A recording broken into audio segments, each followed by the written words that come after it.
Sunday school leader. I thought our Sunday school class last week went pretty well. Now, it's not because I taught it, but sometimes everything just seems to click, and that seemed to happen last week in our class, so hopefully you get to experience that as well from time to time.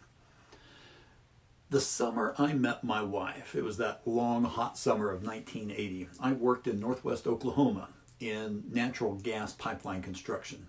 My grandfather was the superintendent for that pipeline, and I was a gopher. I did just whatever menial tasks needed to be done.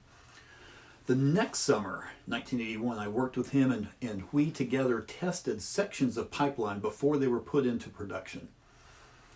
So after the pipe had been welded, had been wrapped, had been placed in the ground, backfilled with dirt, we would cap one end of the pipe and then pump water into the other end of the pipe until the pressure exceeded what normal gas pressure would be in that line.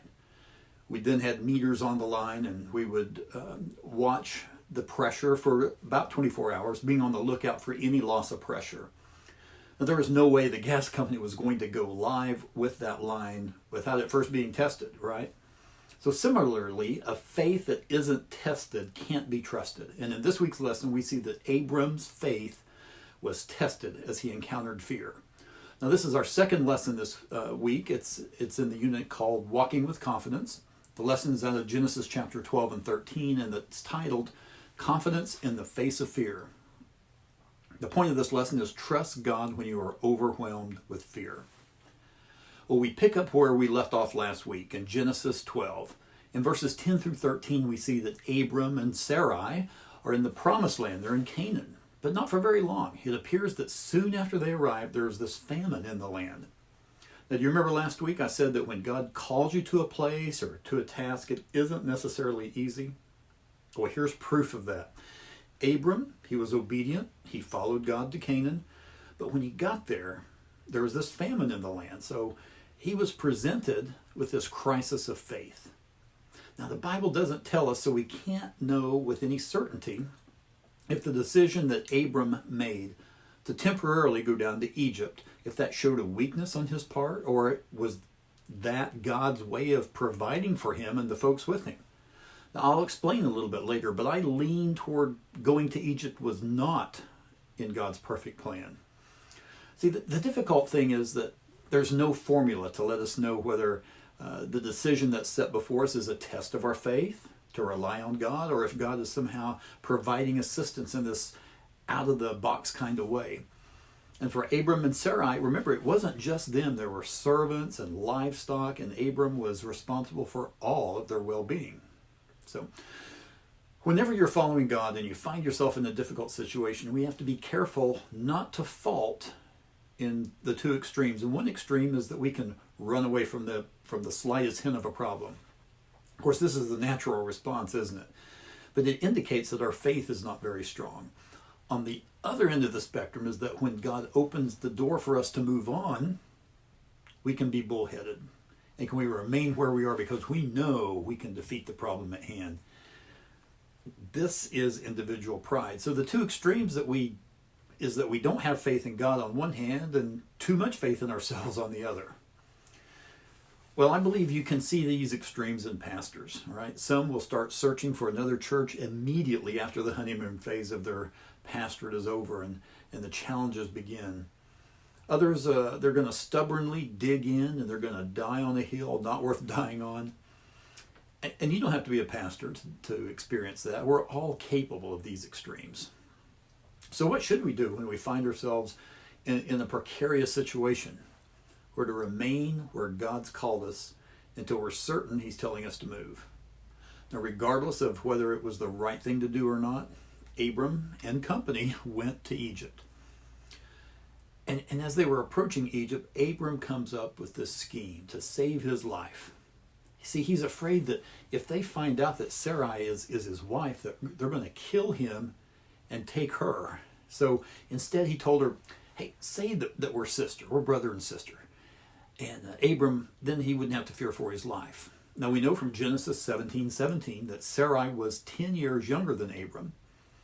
And when we read last week, verse 4 of chapter 12, Abram was 75 years old when they traveled from Haran to Canaan. So Sarai was about 65. So at this point in the story, she's at least 65 years old, so she must have really been a good looker for Abram to be scared that he was going to be killed so some Egyptian could take her for his wife. No offense to the ladies watching who are 60 plus. Anyway, technically this wasn't a lie. It was a half-truth. So we can see in Genesis 20 that Abram and Sarai share the same father, Terah, but they had different mothers. This relates back to what I said last week about Terah's dysfunctional family. And even though it wasn't technically a lie, it was certainly intended to mislead. And did you realize that Abraham's son Isaac, he did the same thing with Rebekah? Same story. You can read about that in Genesis 26. So what are some situations that strikes fear in people's lives?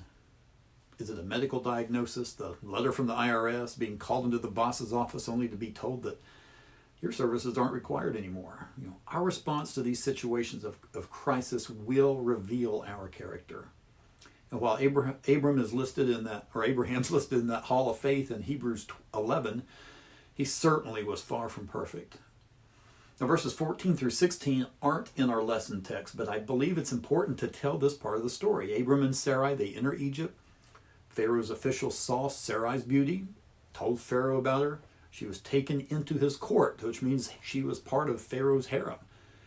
And Abram was rewarded nicely as her brother.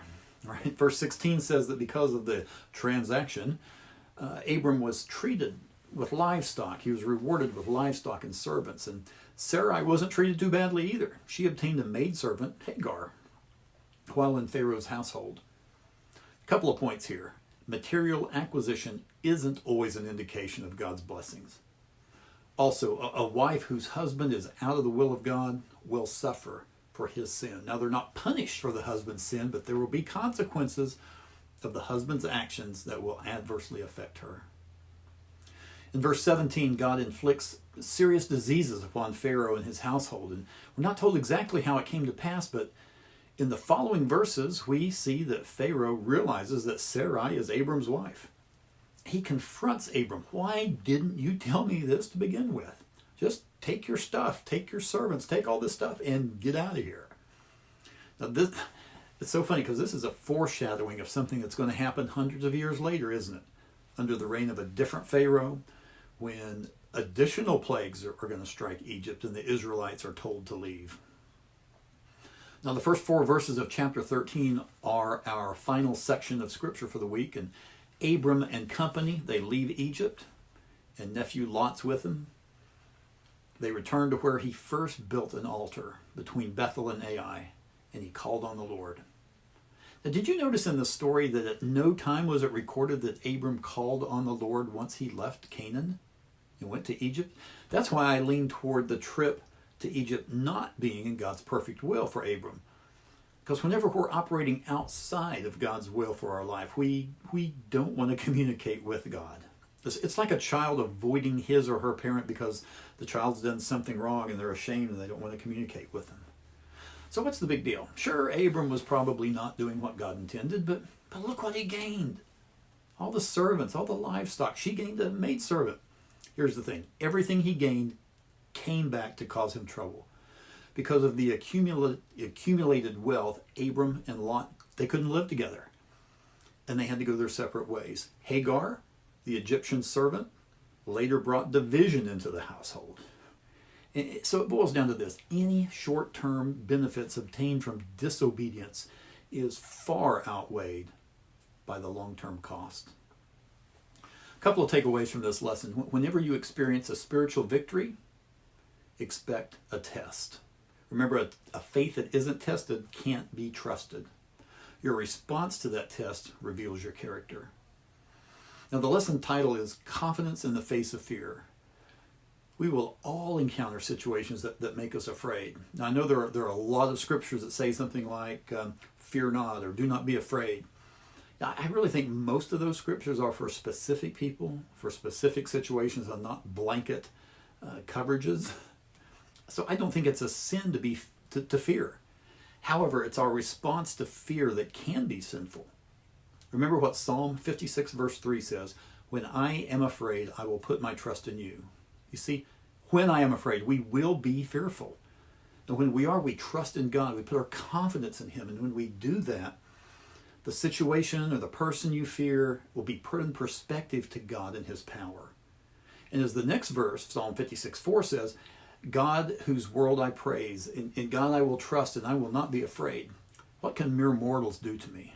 It's like the old hymn says, turn your eyes upon Jesus. Look full in his wonderful face, and the things of earth will grow strangely dim in the light of his glory and grace. In fact, I think I'm going to close my Sunday school lesson this week by having the class sing that familiar line. Well, next week we're going to continue in Genesis 13, looking at confidence in the midst of conflict. So don't forget, pray for and with your class this week. I appreciate your watching.